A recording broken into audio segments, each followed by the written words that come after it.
My dear students, in my last lecture, we read the poem The Lamb. This poem of William Blake belongs to the Songs of Innocence book. Blake has two collections, Songs of Innocence and Songs of Experience. The Lamb belongs to Songs of Innocence. And the present poem, today we are going to read another poem, and the name of the poem is The Tyger.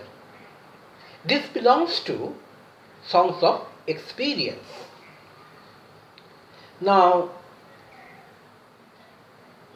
the features of innocence have been worked out in the poem The Lamb, and we did it. Now let us see how the features of experience are worked out in the present poem, The Tyger. So let us read the poem. The Tyger.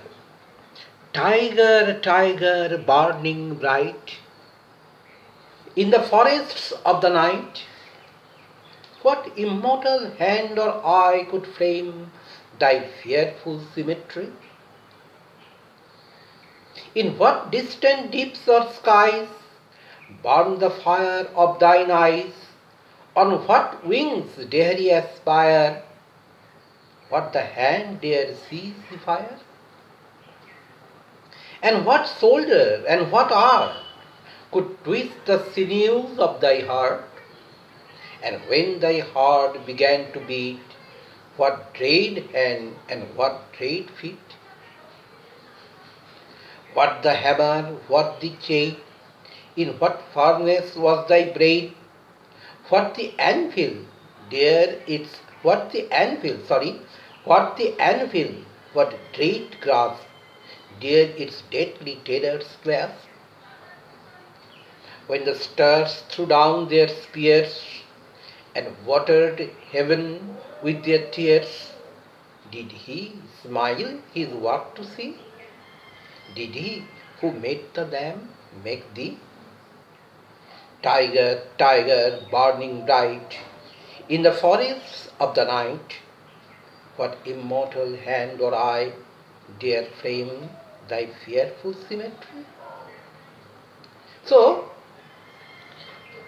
this is a very beautiful poem. It has 6 stanzas. Now let us read line by line. Let us see how the meanings are conveyed through the words. Tyger, Tyger, burning bright. So at the very outset of the poem, a tiger is projected before us. His eyes are very burning, glaring. So think of the TV ads. Whenever there is tiger, the bright eyes are focused. So whenever we think of tiger, we think of the bright eyes. Now, in this poem, the burning bright, this is contrasted with the nocturnal background.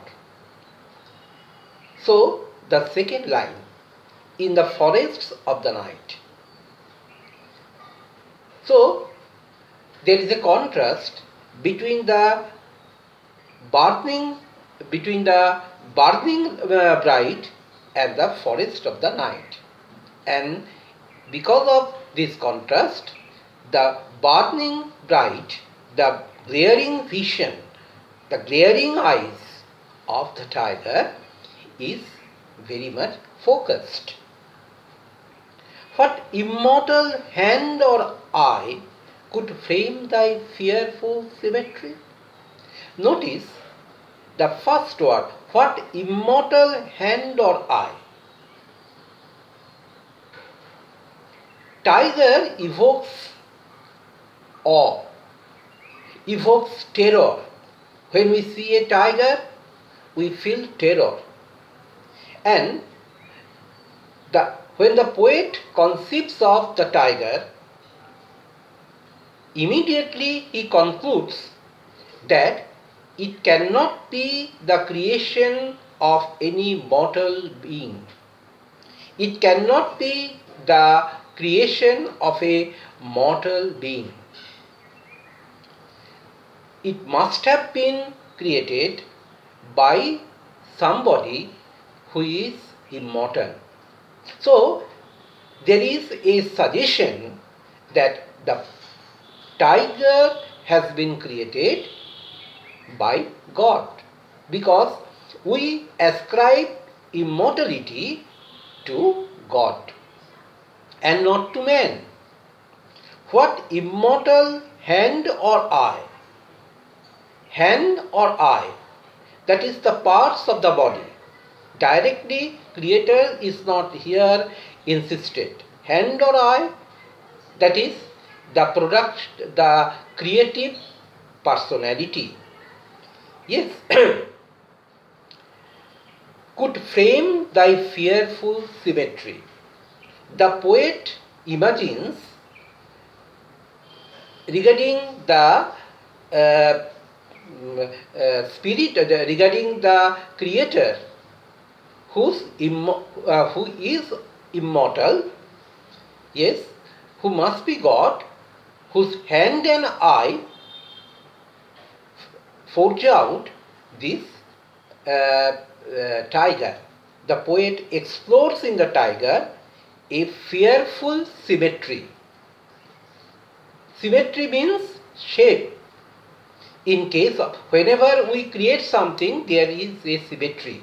Unless there is a symmetry, it cannot be presentable to us.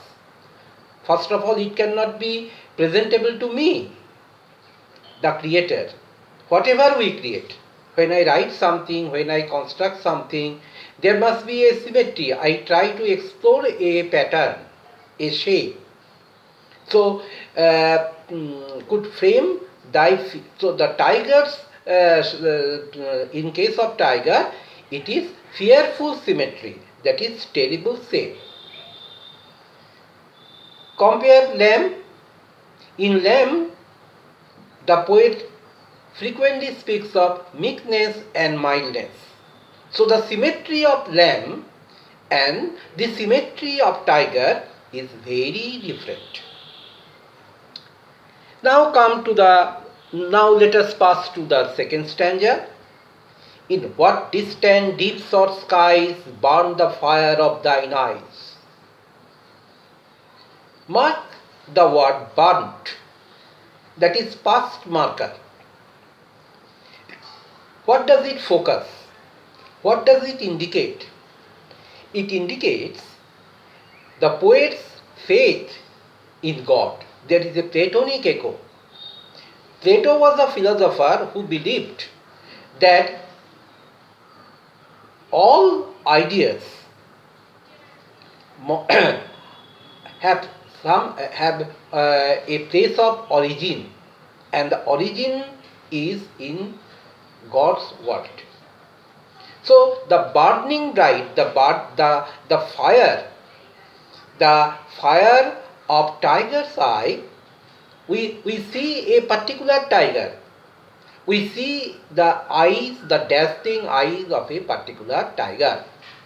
But behind that tiger, particularly its glaring vision, glaring eyes, there is an original tiger, and he has been forged out in distant deeps or skies. In distant deeps or skies, deep suggests ocean, sky suggests, as you know. So, and that is located in a very, very distant place. Let me explain it in more commonsensical way. For instance, you are a girl, but there is a girl, there is a concept of girlhood, and that girl is located in a place which is far, far away from us. So, this is a theistic faith that this entire world is actually a photocopy of an ideal world. If that be the case, the tiger which you find in this world has been conjured up or conceived in another world which we cannot see. On what wings dare he aspire? What the hand dare seize the fire? The poet imagines the quality of imagination of the creator. Yes.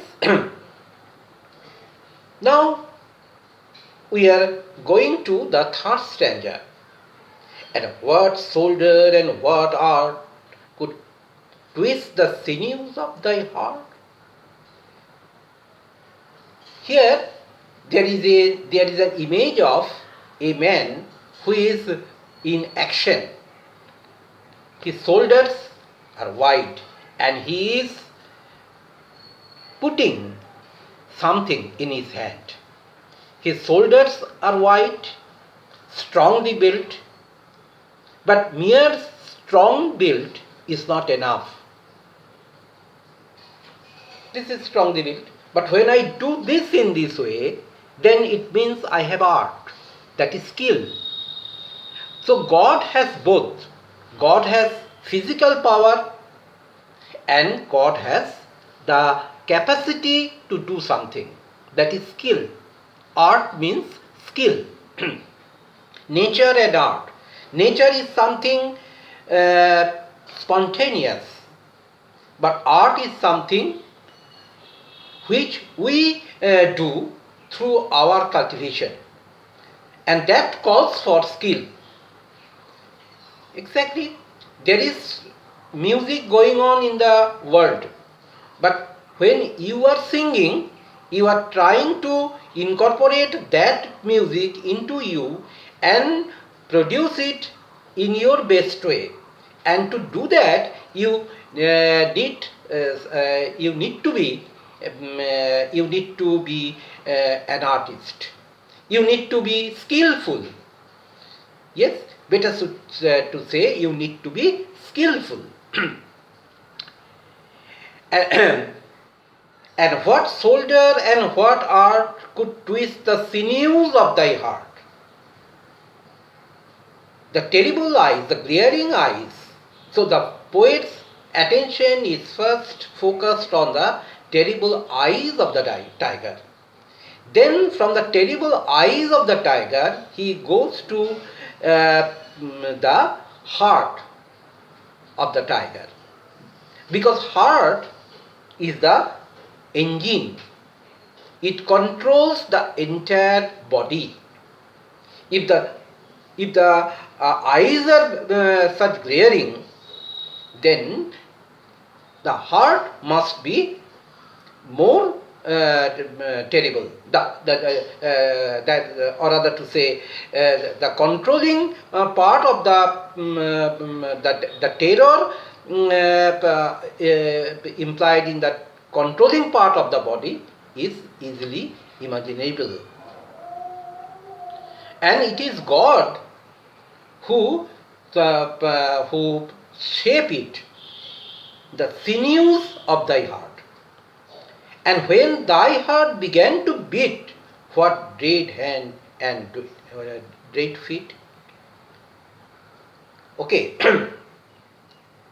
Now let us go to the next stanza, that is stanza 4. What the hammer, what the chain, in what furnace was thy brain? What the anvil, what dread grasp, dare its deadly terrors clasp? So here there is an image of a blacksmith factory.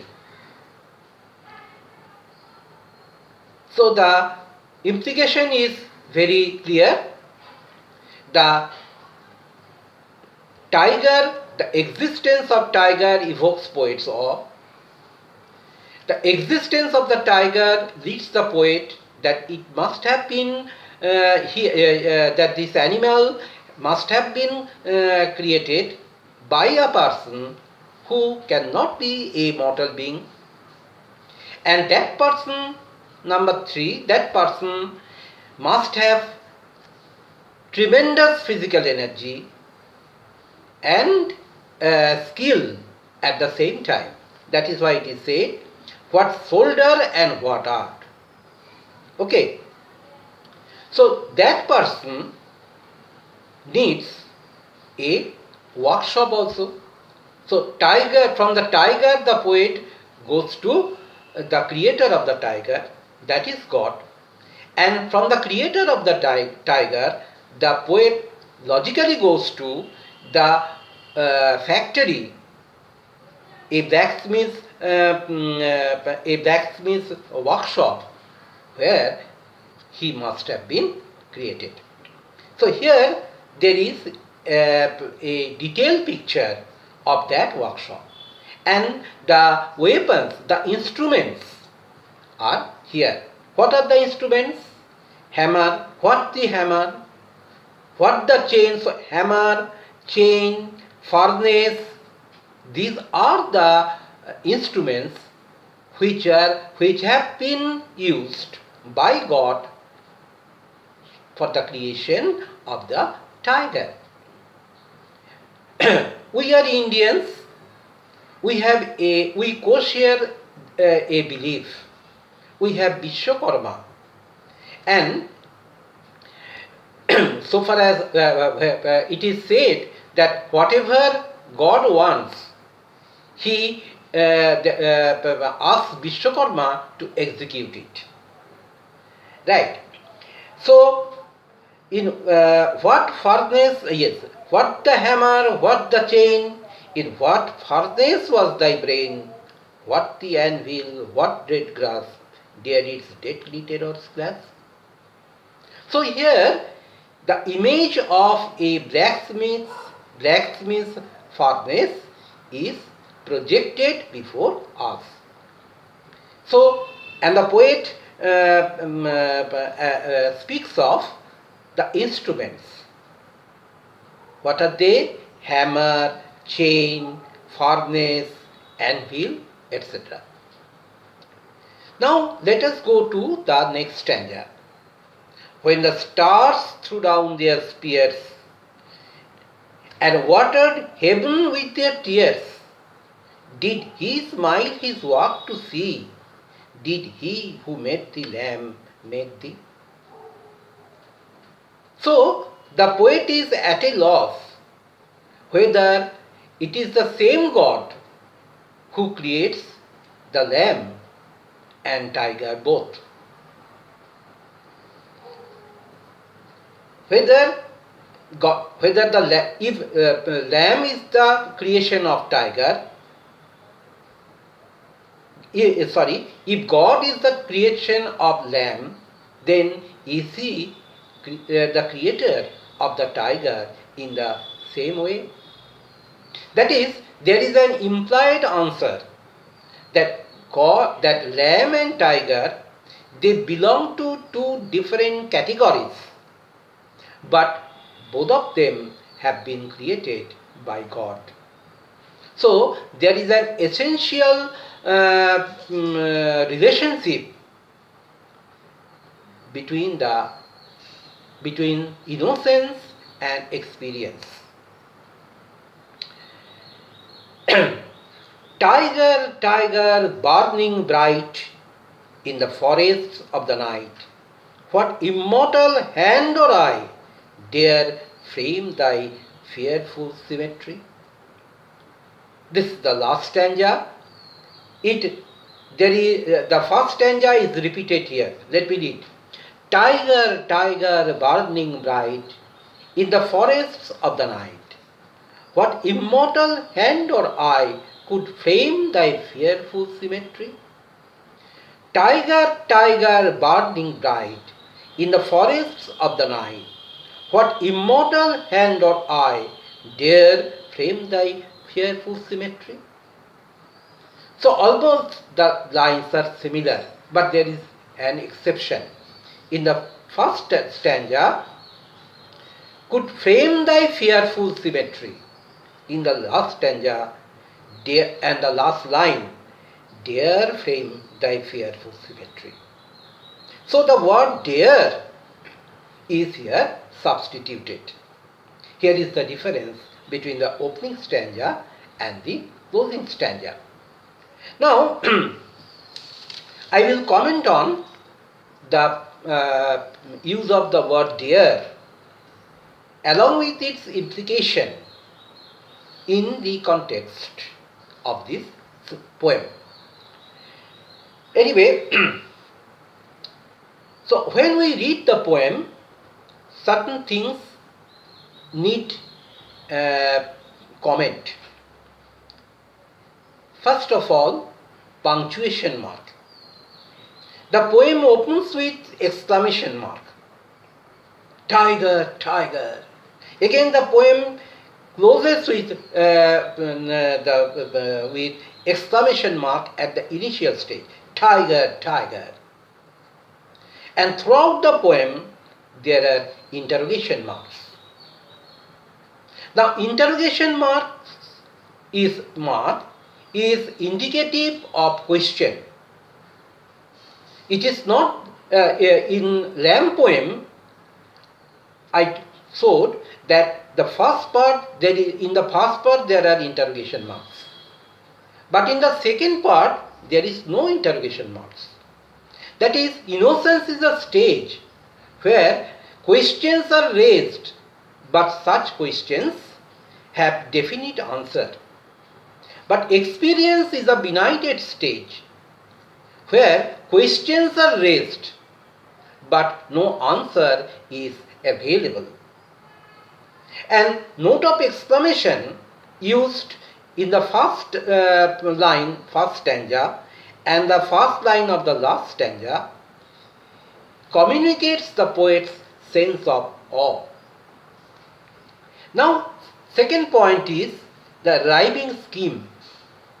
Tyger, Tyger, burning bright in the forests of the night.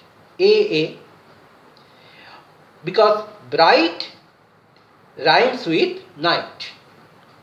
What immortal hand or eye could frame thy fearful symmetry? I and symmetry. B. Okay, so A, B. This is the rhyming scheme, and throughout the poem this is followed. Number 3, this is very important, the pictorial quality. When we read the poem The Tyger, the creator's image is vividly portrayed before us. So, it is this pictorial quality that lends an additional charm to the poem, and that makes the poetic communication very effective. Number 3, use of some particular words. In this poem, certain words are used and they have definite purpose to serve. Number 1, dare. The word dare occurs in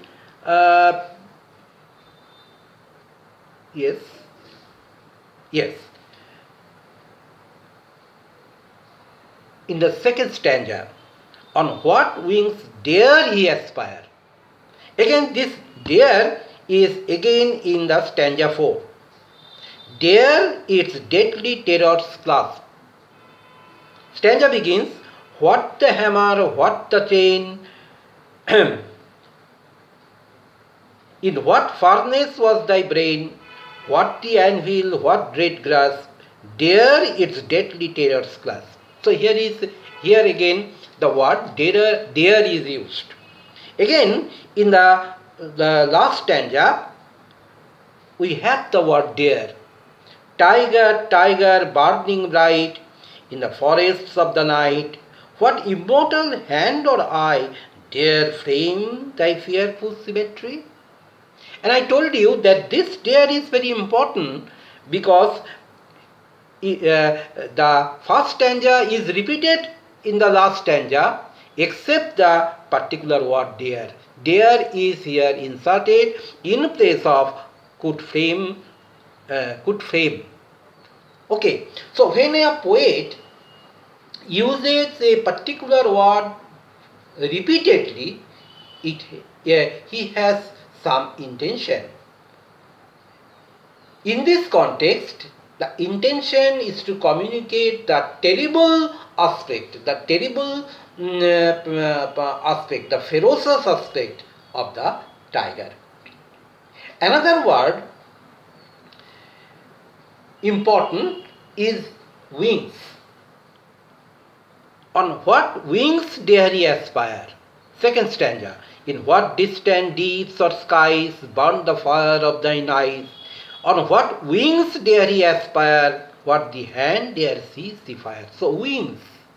Here you are getting the word wings. Wings means